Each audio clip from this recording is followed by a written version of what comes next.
Good morning to everyone. আজকে আমাদের ছিল হচ্ছে ফুকেতে যাওয়ার দিন, মানে ক্রাবি থেকে টাটা বাই বাই। ক্রাবিতে দুদিন কাটিয়ে আমরা আজকে চললাম ফুকেতে। এবং ফুকেতে এটা হচ্ছে আমাদের হোটেল।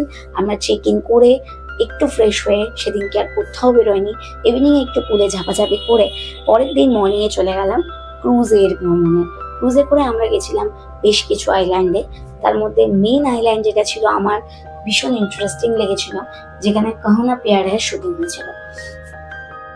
একটু গলাটা বসে গেছে, তার জন্য first of all I am really sorry. এবার বলি এখানকার কস্ট। প্রথমত ফুকেট দুদিন এবং ক্রাবি দুদিন এইভাবে আপনারা প্ল্যান করতে পারেন। থাইল্যান্ড মানে ব্যাংকক কাটা, এগুলো ছাড়াও কিন্তু ফুকেট ক্রাবি আছে। যদি আপনারা কোনো প্যাকেজ করে আসেন, অ্যাটলিস্ট ব্যাংককে একদিন স্টে করতে পারেন, ফুকেট আর ক্রাবিতেও করতে পারেন। থাইল্যান্ড ফুকেট আর ক্রাবি হচ্ছে actually off beat initially, but এখন আর অফ বিট নয়। যাই হোক, সেদিনকে আমাদের লাস্ট ডে ছিল চেক আউট করে বেরিয়ে যাওয়া। শুধু একটা পাসপোর্ট থাকলেই এখন বিদেশ বলতে গেলে সব থেকে সস্তার ট্যুর হচ্ছে Thailand.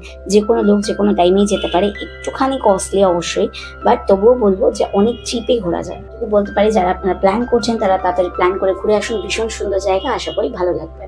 Tata bye bye, next video নিয়ে দেখা হচ্ছে।